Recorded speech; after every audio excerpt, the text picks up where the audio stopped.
Our world is moving at a more frenzied, hurried rate every day, and the ability to get from one place to another in the least amount of time becomes increasingly important. Jobs, appointments, shopping, entertainment, and many other day-to-day activities involve the ability to get from here to there.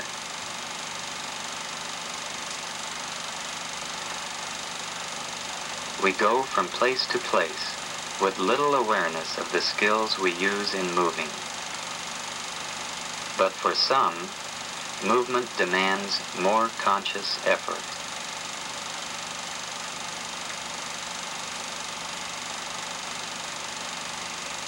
The blind person who moves well is using many skills he has mastered since he was a baby. From the time he first became aware of things about him, he has been learning techniques which enable him to get about independently. The gradual growth toward independence in movement begins for the child, blind since birth, with thoughtful, understanding parents whose warmth and love for their child guide them in their relationship with him. But when the child enters school, his world expands greatly, and many more people share the responsibilities for the development of the blind child. At this time, the school should become actively involved in developing the blind person's ability to move about independently. The beginning of a new school year, full of new experiences and opportunities to learn. For this child, it begins with an introduction to her classroom. Her coat hanger, complete with her name in Braille below it, an important spot for Janie to learn well. This teacher is introducing Janie to her new room before the rest of the class arrives. It will take her many days to learn the location of many things in the room, but this early introduction will provide her with confidence in herself and in her teacher. The location of Janie's desk, those of other children, and many other things in the room will be an important part of Janie's life for the next year.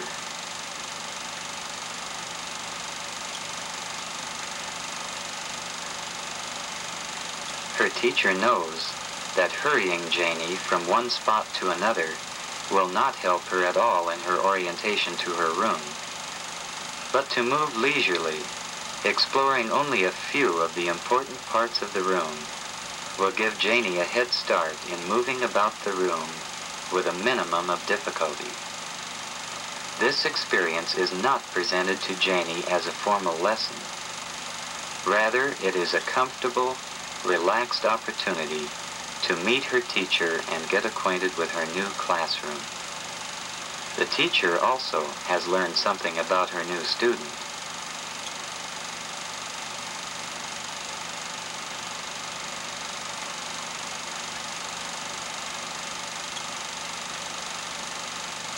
And Janie has confidence in her teacher and moves to the piano without help or fear when the teacher calls her.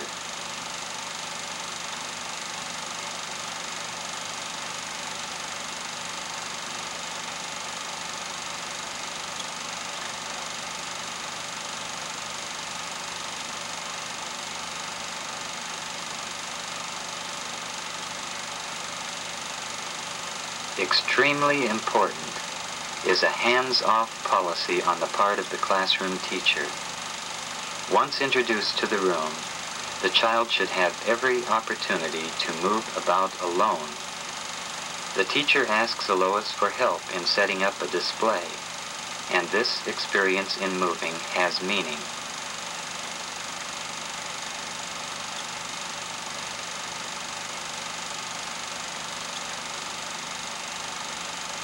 The voice of the teacher guides Eloise to her destination. Eloise does her job well and is rewarded by having an opportunity to examine the new display first.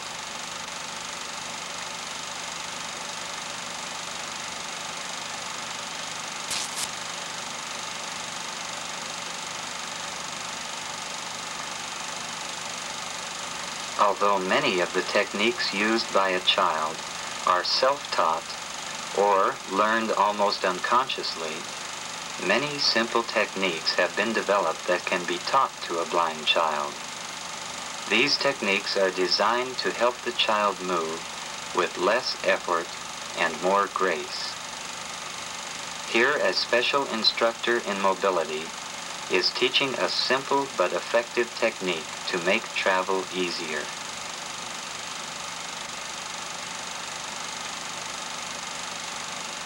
This technique leads to more efficient travel and to better orientation to halls and classrooms.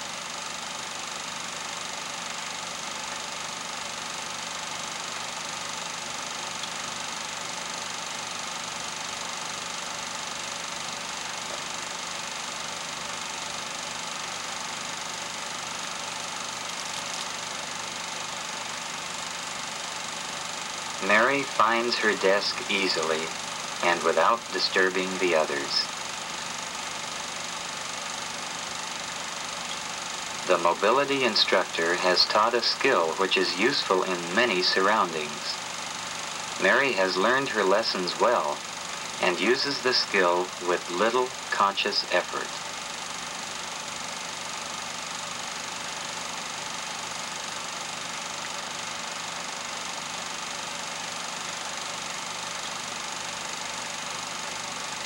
Jimmy is learning some new methods which will help him know the location of certain areas of his school.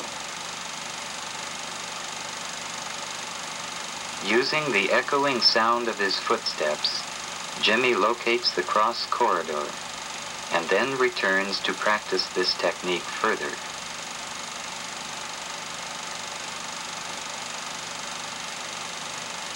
Jimmy has a note for the principal. He now knows the location of the cross corridor and its position in relation to the school office. The sound of typing also helps him find the office.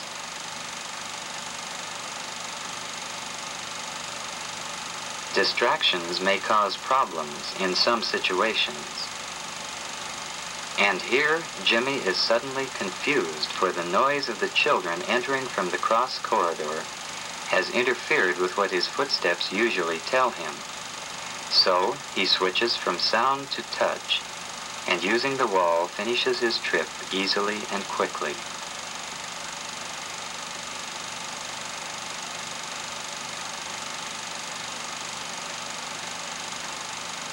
The teacher helps orient the child to the school playground. Permanent landmarks become familiar friends to the blind child.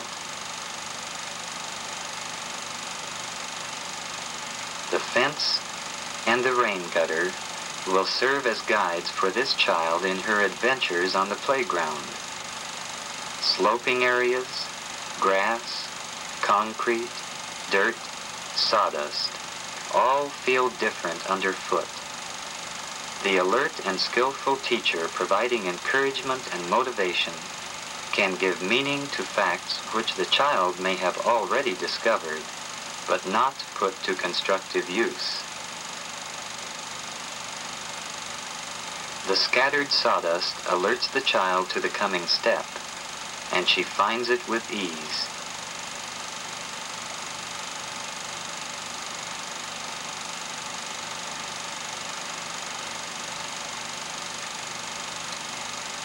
Her teacher's help in using changes in the terrain of the playground is going to make it easy to find a favorite piece of playground equipment.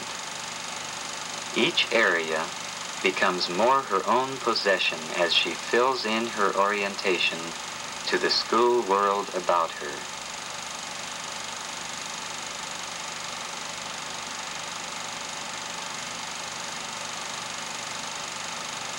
Late to class and in a hurry, but this girl knows where she's going, and grass and concrete feel different underfoot.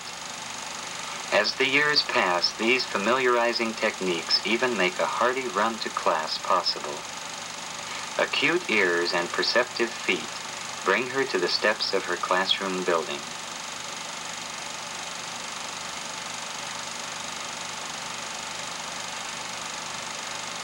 Long trips around the school give opportunities for the use of many travel skills. These successful moments come on the basis of careful learning of the order of familiar points on the journey, remembering that steps follow doors.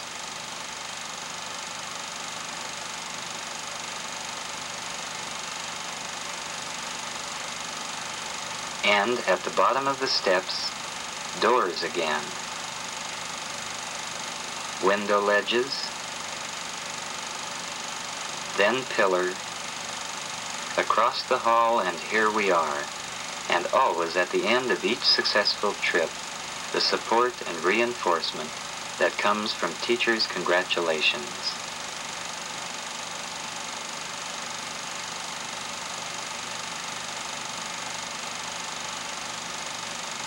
A backdrop to all of these experiences in the school is a constant growth in the child's movement about his own neighborhood. This scholar hurries to his morning classes along a route now so familiar that his mind can review the work he carries to class. Trailing a familiar hedge, his way to school passes as quickly as for any schoolboy. The sequence of hedge, driveway, and sweeping curve are things that have long been familiar to him.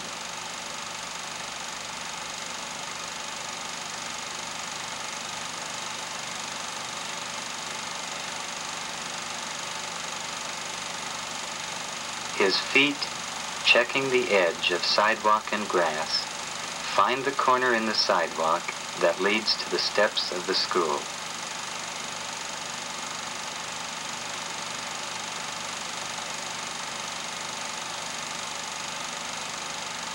Travel instruction as a course is not given to the elementary school child. Instead, skills are learned as needed in the child's day-to-day movement.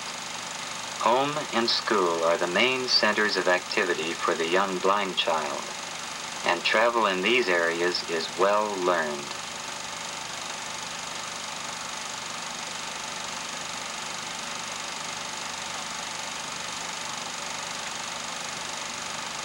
Junior high school brings new challenges, academic, social, and in orientation to a new school.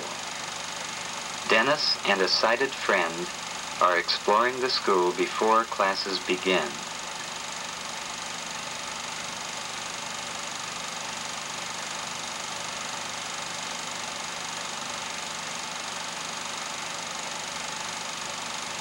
His friend knows some of the little bits of information that will make the new experience easier for Dennis. The number of steps up to the door, the position of doors and their relation to the hallway. But as in previous experiences, one exposure does not assure immediate success in independent travel.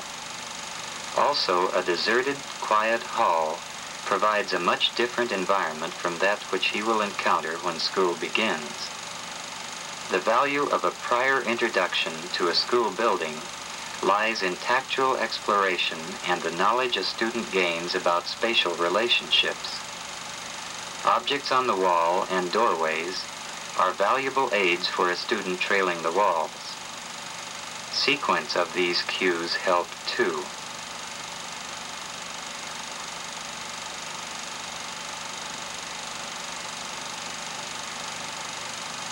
The beginning of school finds the hallways crowded, noisy, and confusing. But Dennis and his special teacher have prepared for this, and a classmate will accompany him today, and Dennis knows how to help his friend help him. The friend walks slightly ahead of Dennis, as Dennis holds lightly to his friend's arm. Here the blind student practices an important technique, accepting help when it is needed. As the route becomes familiar, Dennis graciously refuses help, and another important lesson for the blind student is learned.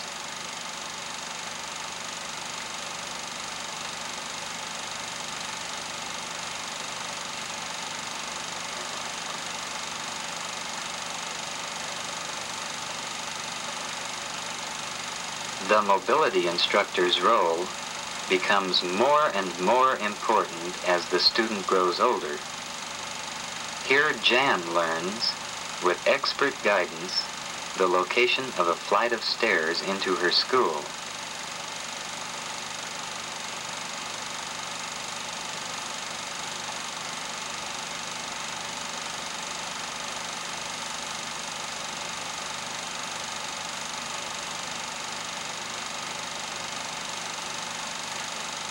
She is using several skills. Location of shrubs and hedges by the echo of her footsteps, the terrain underfoot, and, as she learns, she protects herself with her arms. The mobility instructor intervenes only occasionally as necessary. Bruce is returning from a visit to a neighbor's house. He has traveled the route many times and knows it well. His first trips were with parents, who gradually introduced him to the many interesting and meaningful landmarks along the way. His own observations, plus the lessons he learned at school, now permit him to make the trip easily and alone. The use of many necessary skills, both taught and self-taught, soon become easy for the student. But another skill which has been stressed constantly in the teaching of orientation and mobility techniques is alertness to changes in familiar terrain and to unexpected obstacles. The student can easily apply the travel skills learned in school to personal use. However, these are routes familiar to the student, routes he has taken with parents and friends many times. Time now for the student to learn a skill which will enable him to travel in new and unfamiliar areas without the aid of another person. Another can now be added for the high school student who is considered ready by the mobility instructor. The skills shown thus far only offer a limited amount of effectiveness in unfamiliar terrain. Now the cane is introduced. If taught properly and sufficiently, the use of the cane can offer the blind person much freedom in movement in unfamiliar areas. For the long cane is an efficient tool for travel and not a badge of blindness. But proper use of the cane must be taught slowly, carefully, and completely. It must also be taught by a thoroughly trained mobility instructor.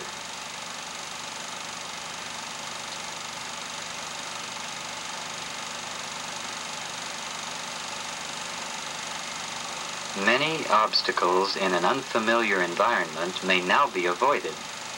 A low curb which might go undetected until too late is located and a fall may be avoided.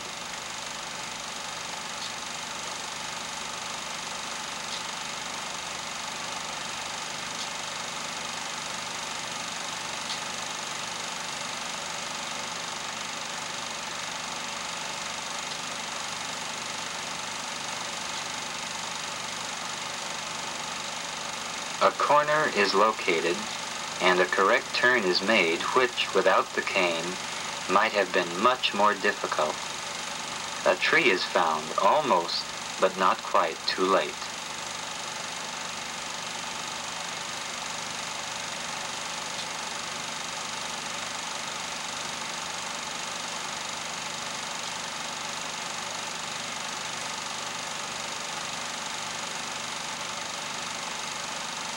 The student will need much practice and instruction before the cane becomes a valuable tool. Street crossings, one of the most difficult tasks a blind person must master in order to move independently, are infinitely easier with a cane.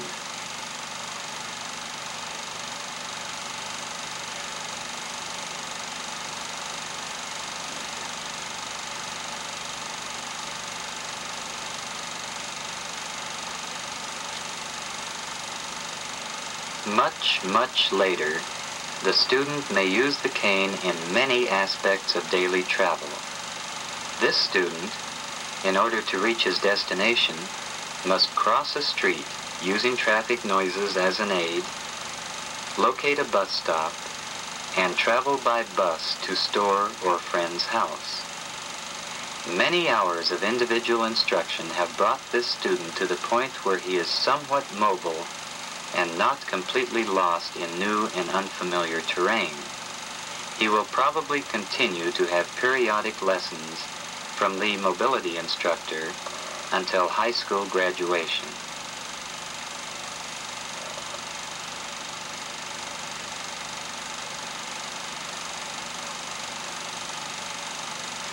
What are the ingredients which will ensure skill in independent travel? They date back to babyhood, and the learning of skills is only a part of the picture. A healthy emotional environment in which there is encouraged a continual growth toward independence and responsibility, but at the same time offering security and love to the child. Awareness of the need for the child and youth to grow in all areas. Motivation and encouragement from everyone in the child's life. Much patience on the part of parents and teachers, as the child sometimes falters in this growth. And, above all, an understanding on the part of parents and teachers of the individual patterns of development in children. There is no time schedule to fit all children in development of orientation and mobility. What one child accomplishes in a few days may take another child weeks or years. The result? We hope he will be a person ready to assume a contributing role and responsibility as a young adult. We hope he will leave school with a healthy, honest picture of himself. We hope he is ready to assume a social role with persons with like interests, vocations, backgrounds. We hope we have provided him with services which will facilitate these objectives. One vital service is incidental and formal instruction in orientation and mobility.